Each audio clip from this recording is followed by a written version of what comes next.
అసెంబ్లీకి రావాలి అని అనేక పర్యాయాలు ముఖ్యమంత్రి గారు కానీ అసెంబ్లీలో నాయకులందరూ కూడా పదే పదే మీకున్న అపారమైన అనుభవం ఏదైతే ఉందో,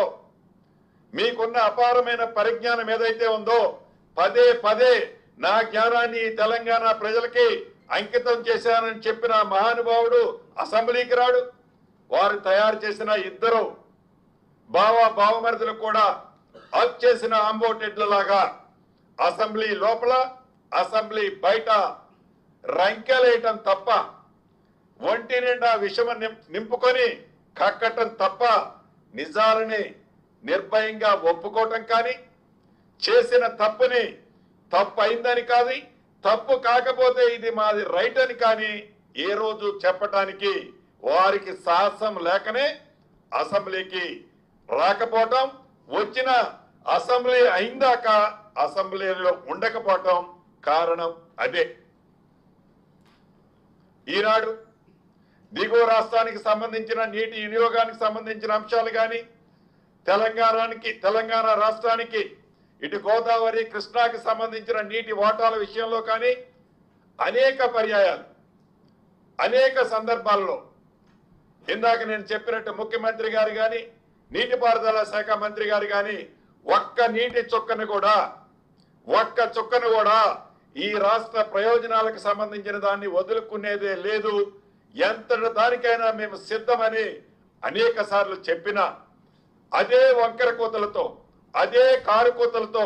అదే విషపూరితమైన ఆలోచనలతో మాట్లాడుతూ ఆ పింక్ కలర్ కు సంబంధించిన ఈ ట్యూబులు ఆ ట్యూబులు ఆ మీడియా ద్వారా వక్ర మార్గానికి డైవర్ట్ చేయడానికి తాపత్రయపడుతున్నారే తప్ప వారు చేసిన తప్పులు, వారు తెలంగాణ సొత్తు 1,00,000 కోట్ల పైగా ఏదైతే నీటి పారుదలలో కొల్లగొట్టిన సొమ్ము ఎక్కడ బయటకు వస్తుందో అని వక్ర మార్గానికి పంపించడానికి తాపత్రయపడుతున్న తీరు తెలంగాణ ప్రజలు గ్రహించారు కాబట్టి గడిచిన ప్రతి ఎన్నికల్లో వారికి ఆ ఫలితాలు ఇచ్చారు. అయినా ఇంకా నిస్సిగ్గుగా ఎక్కడ ఏ ఇన్సిడెంట్ జరిగితే మనం చూస్తుంటాం, శవాల మీద చిల్లరేరుకునే ఆలోచనతో కేవలం విషము చిమ్మాలనే దురుద్దేశంతో తప్ప ఒక మంచి ఆలోచన, ఒక మంచి పద్ధతి ప్రభుత్వానికి సూచించాలని కానీ సలహా ఇవ్వాలని కానీ వారి మనసుకి కానీ వారి ఆలోచనకి కానీ రాకపోవటం దురదృష్టకరం. ఏది ఏమైనా ప్రత్యక్షంగా మనం చూస్తున్నాం, ఈ గడిచిన 2 సంవత్సరాల నుంచి ఈ నీటిపారుదలకు సంబంధించిన అంశాల్లో పంపులు మోటార్లు కొని ఎక్కడైతే మేజర్ కమిషన్లు వస్తాయో మేజర్ కమిషన్లకు సంబంధించిన వర్కులు చేసి వదిలేసిపోతే ఈ ప్రభుత్వం బేషజాలకు పోకుండా ఆ ప్రభుత్వం కట్టిందని ఏ ప్రాజెక్టుని క్యాన్సిల్ చేయకుండా వారు కట్టిన ప్రాజెక్టులు కూలిపోతే వారు కట్టిన ప్రాజెక్టులన్నీ చెల్లాచెదరం అయిపోతుంటే ఆ ప్రాజెక్టులన్నింటినీ చక్కదిద్ది దానికి కావలసిన అంశాలను కూడా ఈ ప్రభుత్వం ఈనాడు రైట్ ట్రాక్ లో పెట్టే అంశాన్ని కూడా చిత్తశుద్ధితో పరిశీలిస్తూ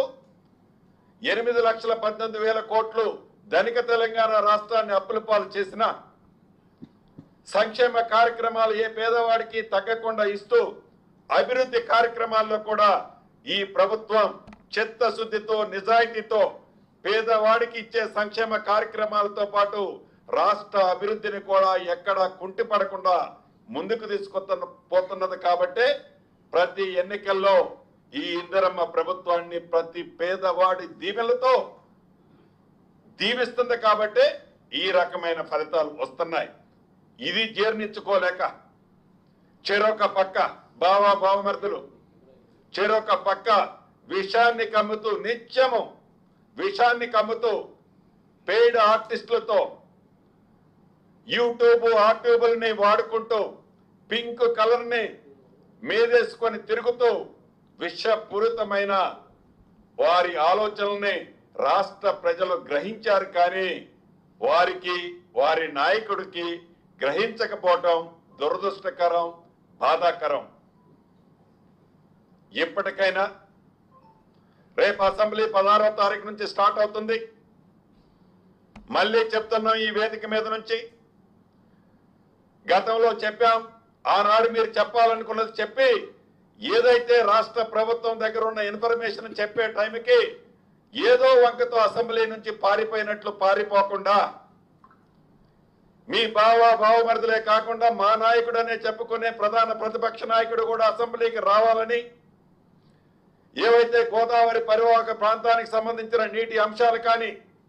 గోదావరి పరివాహక ప్రాంతంలో ఆనాడు రాష్ట్ర విభజనకు ముందు చేపట్టిన ప్రాజెక్టులు కానీ, రాష్ట్ర విభజన తర్వాత మీరు చేపట్టిన స్వార్థపూరితమైన ప్రాజెక్టుల గురించి కానీ, ఇటు కృష్ణా పరివాహక ప్రాంతంలో జరుగుతున్న మీ టైంలో ప్రాజెక్టులు కానీ, అంతకుముందు ఇందిరమ్మ ప్రభుత్వంలో చేపట్టిన ప్రాజెక్టులు కానీ పూర్తి చర్చ పెట్టడానికి ఈ ప్రభుత్వం సిద్ధంగా ఉంది. తప్పకుండా రేపు జరగబోయే అసెంబ్లీకి ప్రధాన ప్రతిపక్ష నాయకుడితో పాటు సమావేశాలు పూర్తిగా అయిందాక రంకెలతో కాకుండా, స్వార్థపూరితమైన ఆలోచనలతో కాకుండా నిజము ఎక్కడ బయటపడుద్దో అని నిజాన్ని జీర్ణించుకోలేక ఒంటి నిండా విషము నింపుకొని మీరు ప్రవర్తించొద్దని కూడా ఈ వేదిక ద్వారా ప్రధాన ప్రతిపక్షంగా ఊహించుకుంటున్న నాయకులకి మరొకసారి తెలుపుతూ, మీ స్వార్థపూరితమైన నిర్ణయాల వల్ల ఈ రాష్ట్ర ప్రభుత్వం 15 సంవత్సరాలు వెనక్కిపోయింది.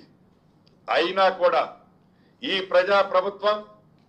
ఈ గడిచిన 2 సంవత్సరాలతో పాటు రాబోయే 3 సంవత్సరాలలో మీరు వెనక్కి నెట్టిన 15 సంవత్సరాలని మరొక 10 సంవత్సరాలు ముందుకు తీసుకొచ్చే బాధ్యత ఈ ప్రభుత్వం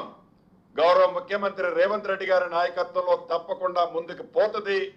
తీసుకుపోతుందని, మీకున్న మంచి ఆలోచనలుంటే తప్పకుండా మీ సూచనలు సలహాలు ఇస్తే స్వీకరిస్తాం. విషము చెమ్మటం తగ్గించుకొని మీ ఆరోగ్యాన్ని భద్రంగా ఉంచుకొని ఈ రాష్ట్ర ప్రజలకి మంచి జరిగే సూచనలు, మంచి జరిగే ఆలోచనలు మీరు ఇస్తారని రాష్ట్ర ప్రభుత్వ పక్షాన మా సహచరులతో పాటు నేను కూడా కోరుకుంటూ ఇప్పటికైనా 10 సంవత్సరాల్లో మీరు చేయని వస్తున్నది కాబట్టి దాన్ని జీర్ణించుకోలేక ఇద్దరు బావమరుదులు పితామహుడు అని చెప్పుకునే మహానుభావుడు ఫామ్ హౌస్ లో కూర్చొని ఈ ఇద్దరు ఒంటి నిండా విషము నింపుకొని ఏ రకంగా ఈ ప్రభుత్వం మీద, అది నేలకు సంబంధించిన విషయాలు కావచ్చు, మిగిలిన విషయాలు కావచ్చు, అది గోదావరి పరివాహక ప్రాంతంలో ఉన్న ప్రాజెక్టులు కావచ్చు, కృష్ణా పరివాహక ప్రాంతంలో ఉన్న ప్రాజెక్టులు కావచ్చు, ఈ ప్రాజెక్టుల మీద వారు మాట్లాడే తీరును చూస్తుంటే చాలా హాస్యాస్పదంగా, జనము అసహించుకునే విధంగా, నవ్వుకునే విధంగా, నిస్సిగ్గుగా ఎలా మాట్లాడుతున్నారో ప్రత్యక్షంగా మనం చూస్తున్నాం. మీకు తెలియంది కాదు, ఆనాడు కాంగ్రెస్ నాయకుడిగా దివంగత నేత రాజశేఖర రెడ్డి గారు పాదయాత్రలో చేసినప్పుడు రాష్ట్ర వ్యాప్తంగా పాదయాత్ర చేసి పేదవాడి కష్టాలు ప్రత్యక్షంగా చూసి, ఈ పేదవాడి కష్టాలు పరిష్కారానికి ఏకైక మార్గం